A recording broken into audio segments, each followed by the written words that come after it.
सर्वसामान्यांच्या हक्काचा आवाज जागर जनस्थान। भाजपकडनं आताच लोकसभेच्या बहुतांश ठिकाणच्या जागा जाहीर करण्यात आल्या, मात्र आम्ही आमच्या अनेक भागातल्या उमेदवारांना कामाला लागण्याच्या सूचना दिलेल्या आहेत।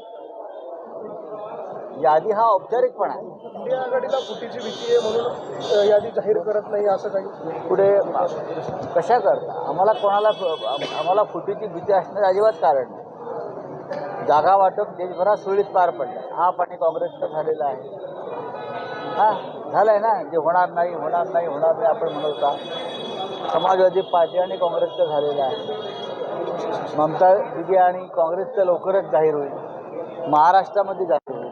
आमच्याकडे आहेत ना शिवसेनेचे उमेदवार, हे तुम्ही सक्षम असतात, साधे कार्यकर्ते असतात, शिवसैनिक असतात। आतापर्यंत आम्ही सक्षम म्हणजे काय असतं, कार्यकर्त्याला सक्षम करण्याची भूमिका ही नेहमी शिवसेनेकडे असते।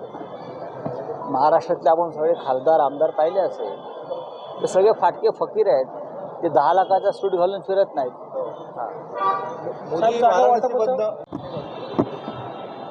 महाराष्ट्राची यादी त्यांना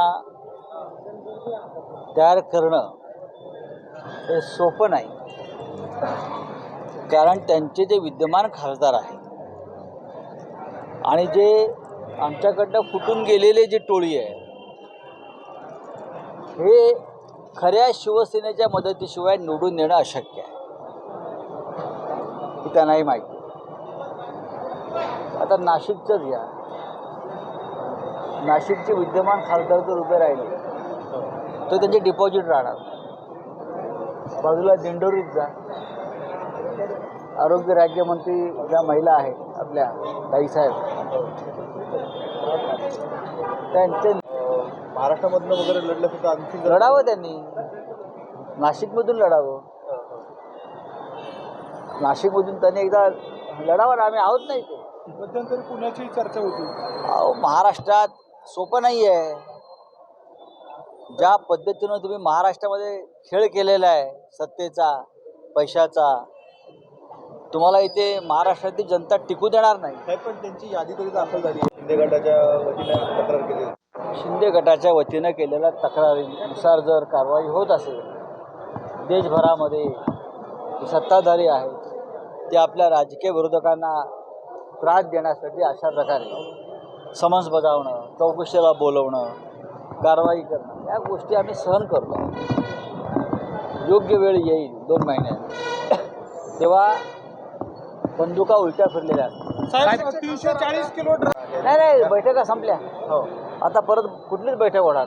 साहेब 15 जागा अशा आहे की त्याबाबतचं वेगवेगळ्या पद्धतीने मागणी होते, कधी काँग्रेसच्या जागेवर दावा करते, असं कधीही कोणीही जाहीरपणे कोणताही दावा केलेला नाही। या सगळ्या बाहेर कशा बातम्या उडतात मला माहीत नाही।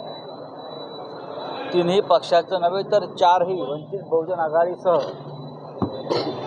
अगदी व्यवस्थित चर्चा सुरू झाल्या, संपल्या। आता अंतिम टप्प्यात आम्ही आहोत। भारतीय जनता पक्षाने जागा जाहीर केल्या म्हणजे आम्ही त्या केल्या पाहिजेत असं नाही।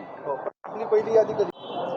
अख्ख्या महाराष्ट्रात हीच परिस्थिती आहे आणि त्यांच्या हायकमांडला महाराष्ट्राविषयी ही सत्यस्थिती कळल्यामुळे महाराष्ट्राच्या बाबतीत त्यांचे धापे जाणार नाही। त्याच्यामुळे यादी जाहीर करतील नाही जाहीर करतील हे कुठले प्रश्न, मुळात त्यांच्याकडून लढायलाच लोक नाही आहेत तयार। या परिस्थितीत अत्यंत गंभीर परिस्थिती आहे भाजपची देशामध्ये, जर कुठे असेल ते महाराष्ट्र।